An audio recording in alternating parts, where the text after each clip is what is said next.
راہل ایک عام لڑکا ہے جو اپنے دوستوں کے ساتھ سنا سنایا اسکول دیکھنے جاتا ہے۔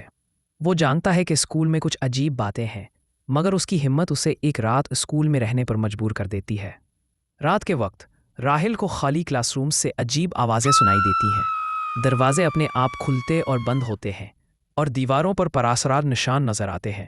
آخرکار وہ اسکول کی پرانی ڈائری میں اسکول کے ماضی کا راز جان لیتا۔ اسکول میں ایک استاد نے کئی سال پہلے خطرناک تجربات کیے تھے اور اس کی روح اب اسکول میں پھنس گئی ہے۔ رات کے اختتام پر راہل محض زندہ بچ نکلتا ہے، مگر اسکول کا راز ہمیشہ اس کے ساتھ رہ جاتا ہے۔ ریحانہ، جو پرانی چیزیں جمع کرنے کا شوق رکھتی ہے، بازار سے ایک پراسرار آئینہ خرید لیتی ہے۔ دکاندار اسے خبردار کرتا ہے کہ یہ آئینہ صرف عکس نہیں دکھاتا۔ جلد ہی ریحانہ دیکھتی ہے کہ اس کا عکس خود سے الگ حرکت کر رہا ہے، کبھی مسکرا رہا ہے، کبھی چیزیں ہلا رہا ہے اور خوابوں میں سرگوشیاں کر رہا ہے۔ آئینے کا اثر بڑھتا جاتا ہے اور وہ ہر شیشے میں اپنا سایہ محسوس کرنے لگتی ہے۔ آخرکار آئینہ اسے اپنی دنیا میں کھینچ لیتا ہے، جبکہ اس کا اصل جسم بے جان زمین پر پڑا ہوتا ہے اور آئینے کا عکس خوفناک مسکراہٹ کے ساتھ اسے دیکھ رہا ہوتا ہے۔ ایک مسافر طوفانی رات میں جنگل کے راستے پر تنہا سفر کر رہا ہوتا ہے۔ اچانک اس کی گاڑی خراب ہو جاتی ہے۔ وہ دور ایک پرانے ہوٹل کی مدھم روشنی دیکھتا ہے۔ ہوٹل اندر سے سنسان اور بوسیدہ ہوتا ہے۔ استقبالیہ پر ایک پراسرار بوڑھا شخص اسے کمرہ دیتا ہے۔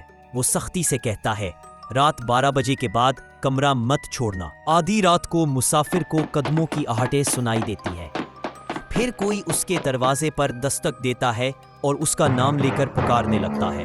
خوف کے مارے وہ دروازہ کھولتا ہے تو راہداری میں سایہ نما مخلوقات گھوم رہی ہوتی ہے۔ وہ بھاگ کر لابی میں جاتا ہے، مگر دروازے بند اور ہوٹل خالی ہوتا ہے۔ اندھیرے میں ڈوب جاتا ہے۔ صبح جب وہ جاگتا ہے، ہوٹل میں کوئی نہیں ہو۔ باہر لکھا ہوتا ہے، یہ ہوٹل 10 سال پہلے آگ میں جل کر تباہ ہو چکا ہے۔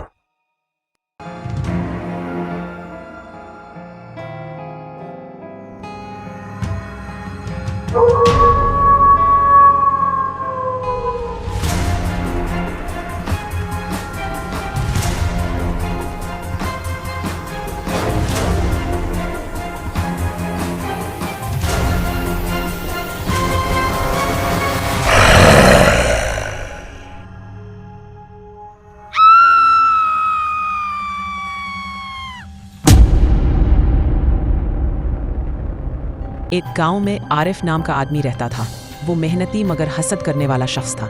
جب بھی کسی کو خوشحال دیکھتا، دل میں جلتا اور سوچتا کہ کاش وہ بھی ایسا بن جائے، چاہے کسی بھی قیمت پر۔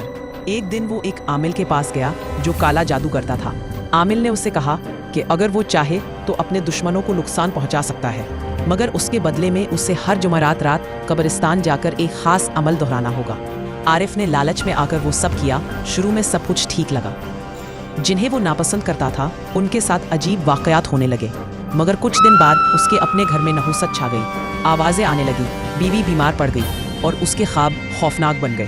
ایک رات اس نے قبرستان میں دیکھا کہ وہی سایہ جو وہ بلاتا تھا اب اس کے پیچھے کھڑا تھا۔ وہ بولا، اب تیرا وقت پورا ہوا۔ جو دوسروں کے لیے کھودتا ہے وہی گڑھا تیرے لیے بن جاتا ہے۔ عارف چیختا رہ گیا مگر دیر ہو چکی تھی۔ ایک سنسان گاؤں میں ایک پرانی حویلی واقع تھی جسے سب منحوس سمجھتے تھے۔ شام ڈھلتے ہی لوگ اپنے دروازے بند کر لیتے تھے۔ شہر سے آیا احمد گاؤں کے ڈراؤنے قصے سن کر ہنس پڑا۔ اس نے ضد میں آ کر فیصلہ کیا کہ وہ ایک رات حویلی میں گزارے گا۔ رات کو وہ چراغ لے کر حویلی میں داخل ہوا۔ اندر ٹوٹے فرش، جالے اور بوسیدہ خوشبو پھیلی ہوئی تھی۔ اچانک خاموشی چھا گئی اور دور سے کسی نے اس کا نام پکارا۔ وہ آواز کا پیچھا کرتا ہوا اوپر گیا۔ ایک دروازہ خود بخود کھلا۔ اندر گھپ اندھیرا تھا۔ ایک سایہ نمودار ہوا، سرخ آنکھوں والا، خون آلود مسکراہٹ لیے۔ احمد کی چیخ اندھیرے میں گم ہو گئی۔ اگلی صبح لوگ صرف اس کا بیگ پاتے ہیں، مگر اس کی آواز اب ہر رات سنائی دیتی ہے۔ یہ کہانی یوں ہے۔ مایا اپنی نانی کے پرانے دیہی گھر میں ہفتہ گزارنے آتی ہے۔ گھر بوسیدہ اور سنسان ہے، مگر نانی عجیب مسکراہٹ کے ساتھ اس کا استقبال کرتی ہے۔ مایا کو ایک بند کمرہ دکھائی دیتا ہے جسے نانی کھولنے سے منع کرتی ہے۔ رات کو کمرے سے سرگوشیاں